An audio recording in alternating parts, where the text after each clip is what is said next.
Oke, selamat pagi semuanya. Kembali lagi bersama kita di Seni Saren. Di sini aku selaku MC Muhammad bin Ramdhani dan teman aku di sini Ardiansyah. Oke, jadi kali ini kita kedatangan pemateri.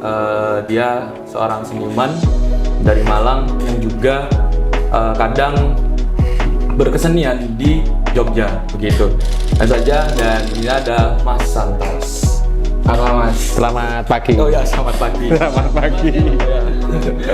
Oke, jadi kita langsung ke pertanyaan pertama aja Mas Santos. Siap. Oke, silakan diperkenalkan di Mas Santos, dari mana, asalnya mana, dan sekarang lagi sibuk ngapain sih Mas Santos ini? Oke. Perkenalkan, saya Santos. Saya asli Malang dan sekarang tinggal dan berkarya di Jogja sebenarnya. Untuk sekarang saya di Malang ini untuk beberapa proyek, tapi saya nggak bisa meninggalkan Malang untuk yang lama gitu karena proyeknya di sini jangka panjang gitu.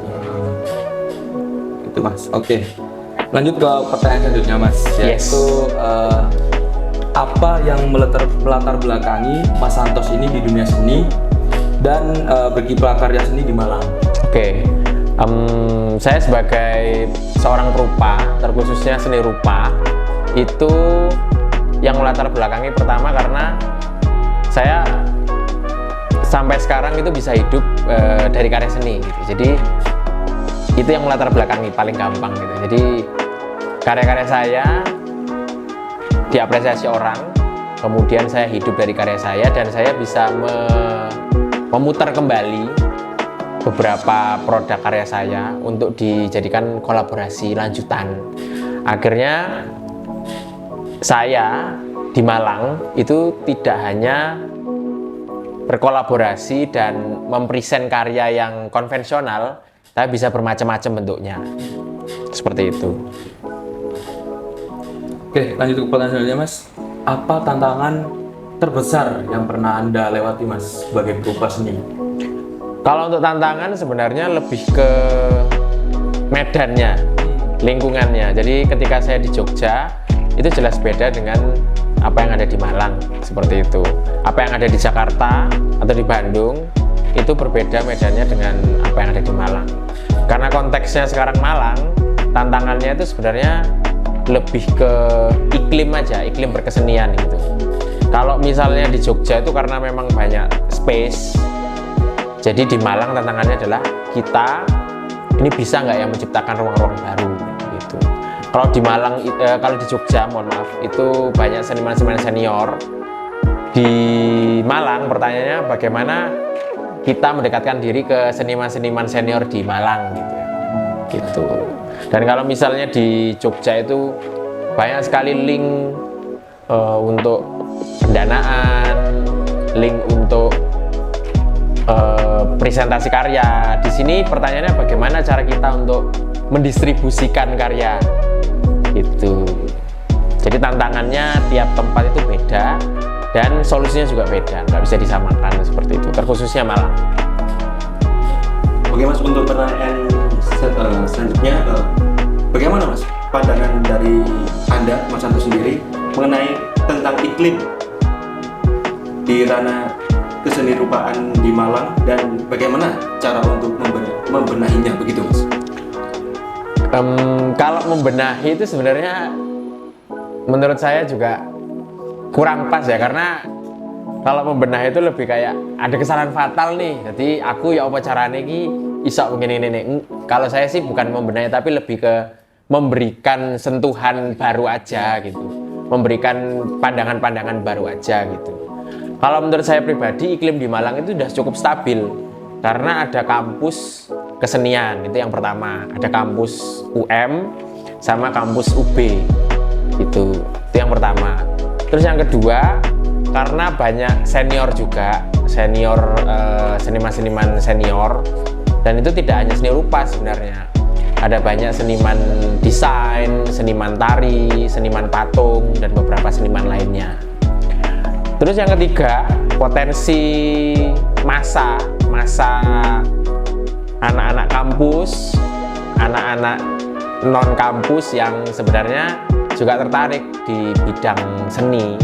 Kan karena presentasi seni itu nggak cuman soal pameran ya, bisa jadi pop-up market, bisa jadi wahana kolaborasi, workshop dan segala macem.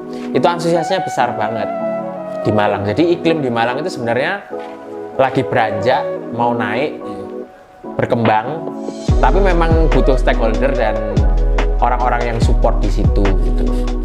Nah, cara saya untuk bisa masuk dan memberikan sentuhan baru adalah ini saya harus membuat suatu aktivasi baru gitu. Karena di Malang itu kesenian, saya bilang kesenian itu lebih luas ya, tidak hanya seni rupa. Saya mau untuk mempelajari bidang non seni rupa gitu. Cara saya adalah berkolaborasi. Jadi berkolaborasi dengan banyak pihak. Dari F&B, dari proyek-proyek seperti kafe dan hotel, kemudian proyek-proyek brand. Jadi mereka itu pasti membutuhkan yang namanya sentuhan art gitu. Nah, di situ ada banyak sekali lintas disiplin yang baru seperti desain, interior, kemudian bisnismen, arsitek, macam-macam, manajemen, kemudian event dan pemasaran. Nah, di situ peran saya muncul. Tidak melulu, oh ini harus seni rupa, harus pameran, enggak gitu. Jadi cara saya cukup banyak gitu. Misalnya nih, di F&B saya pernah untuk berkolaborasi dengan makanan gitu. Saya membuat show pertunjukan bagaimana orang-orang itu bisa menikmati makanan dengan live painting. Dan saya ikut untuk menata makanannya dari dish pertama sampai di akhir gitu. Saya kasih sentuhan-sentuhan bagaimana ketika makan experience-nya orang itu bisa workshop juga gitu. Dan hasil akhir dari karya yang mereka buat itu bisa dibawa pulang gitu. Waktu itu pernah juga saya berkolaborasi dengan arsitek gitu. Jadi arsitek ini memamerkan rumah tinggalnya. Nah, saya mengisi perabotan interior dan menata lukisannya kayak gitu. Semacam showcase gitu ya. Seperti itu. Jadi gitu Mas ya. Jadi ranahnya seni rupa itu luas banget. Luas banget, betul, luas banget gitu. Oke Mas, untuk pertanyaan yang selanjutnya, bagaimana Mas membangun strategi marketing Mas Santos sendiri di Malang dan bagaimana strategi untuk mendistribusikannya? Ya, jadi kalau di Malang sendiri strategi saya itu tadi pertama kolaborasi. Kemudian yang kedua, strategi saya itu melihat bagaimana apa yang kurang di Malang misalnya. Ya, yang saya lihat kurang di Malang itu salah satunya adalah manajemen dan orang-orang yang terlibat di manajemen tersebut. Misalnya nih, orang yang manage suatu acara gitu atau suatu event, itu kan semacam kayak jarang aja di Malang gitu. Orang bisa membuat pameran, tapi jarang untuk meremake pameran itu relate nggak sama masyarakat di sekitarnya misalnya. Orang itu bisa nih untuk membuat karya, tapi gimana cara menghubungkan karya itu ke kolektor atau ke orang-orang baru yang membutuhkan karya tersebut. Itu kan juga bagian dari manajemen sebenarnya. Jadi manajemen itu bagi saya tidak hanya diartikan sebagai membangun event, membangun pameran atau membangun suatu acara, enggak gitu. Dia lebih jauh. Manage itu lebih ke bagaimana sih kita itu menata dari keseluruhan A sampai Z itu semua itu saling relate gitu.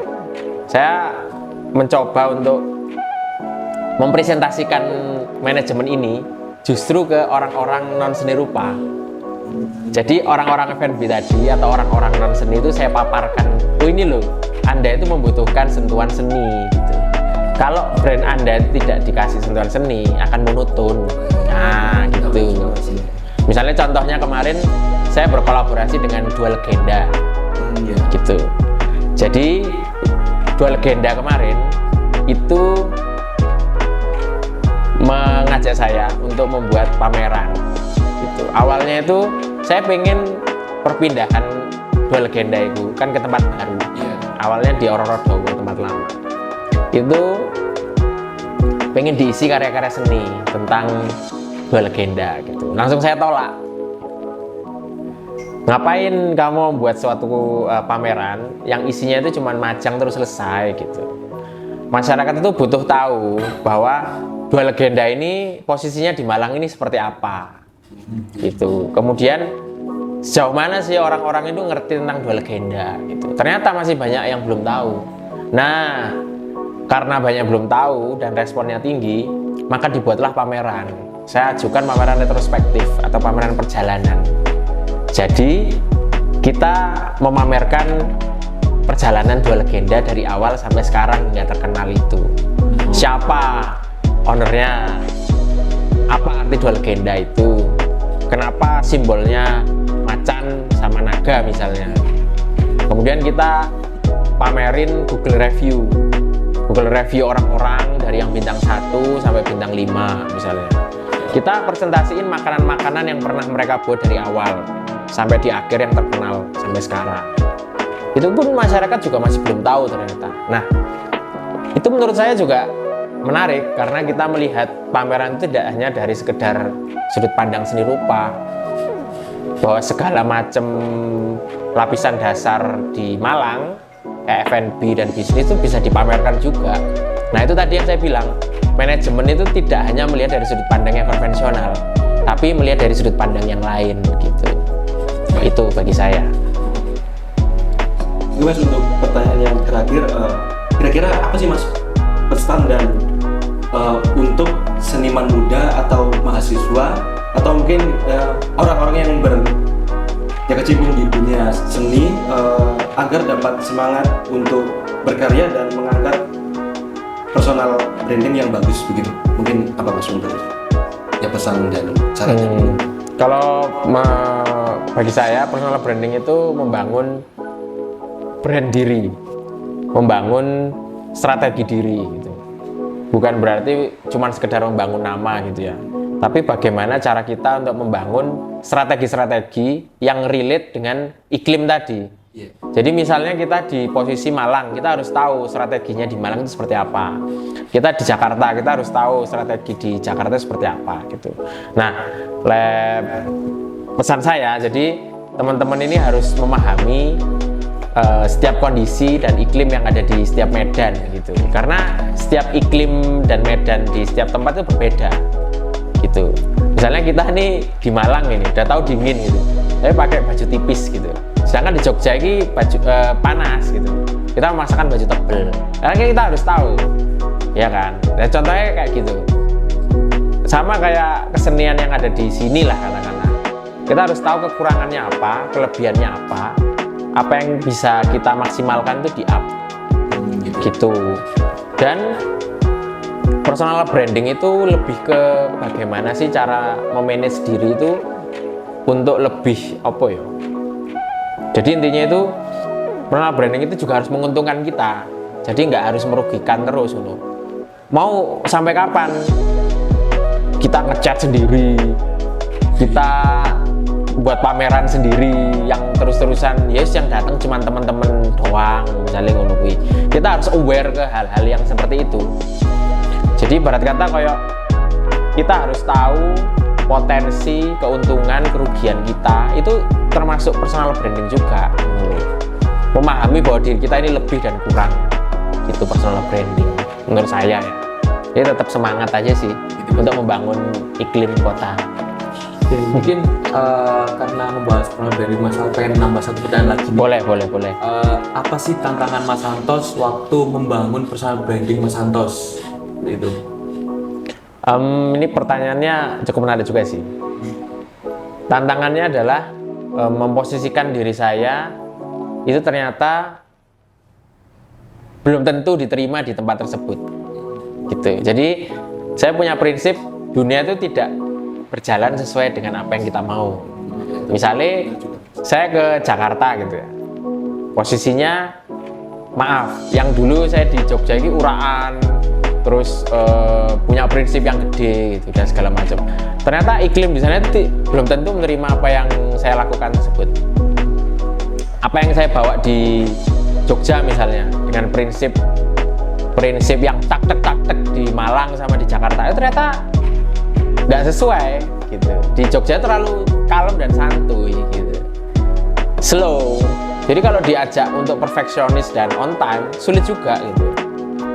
Sedangkan di Malang sendiri untuk misalnya nih untuk memahami esensi atau seluruh tak kayak di Jakarta atau harus terstruktur seni banget kayak di Jogja itu ternyata belum bisa. Nggak bisa dipaksa untuk terlalu nyeni banget gitu. Karena di sini juga orang-orangnya bukan terlahir dari bidang seni yang benar-benar seni banget gitu. Yang apa-apa tiap hari harus berkesenian, enggak gitu. Di sini masih banyak mahasiswa yang part-time. Kemudian masih banyak industri-industri yang berjalan itu untuk apa sih sebenarnya seni? Nah, tantangannya itu tadi, saya harus memaparkan seni itu justru malah ke orang-orang yang nggak paham seni di Malang. Karena di Jogja itu tempat saya banyak sekali yang wis ngeh seni, jadi pendekatannya juga harus baru di sana. Misalnya nih kalau di Jogja, pendekatannya ada malah balik ke pasar tradisi, pop up market. Kalau di sini pop up market kan sangat tinggi ya fluktuatifnya. Kalau di sana malah jarang pop up market. Tantangan di sini itu jelas bagaimana sih mengedukasi orang-orang itu bahwa seni itu jadi kebutuhan penting. Lah itu, saya coba ke berbagai lintas disiplin kayak tadi F&B, brand, arsitek, desain, dan ternyata mereka membutuhkan itu. Mereka nggak tahu caranya masuk ke arah yang lebih luas, lebih dalam ke area seni, dan seni itu juga nggak tahu caranya untuk masuk. Cuman sekedar ya pameran selesai. Lah, yang menjadi penghubung itu loh, yang menjadi jembatan itu loh, jarang gitu. Banyak yang memilih untuk jadi di ujung, tapi aku memilih untuk jadi di tengah itu tadi. Jadi menjembatani aja, gitu. Menjembatani jadi sebagai orang yang menjembatani, justru aku harus ini loh. Nah, jadi suatu event, suatu pameran, gitu. Seperti itu tantangannya. Itu tadi mungkin pertanyaannya sudah kita tanyakan semua ke Mas Santos. Terima kasih buat Mas Santos sudah berbagi ilmu dan pengalaman ke kita. Semoga bermanfaat bagi kita dan bagi terima kasih. Penggiat seni rupa di Malang maupun di Jogja. Oke, terima kasih Mas Santos. Terima kasih.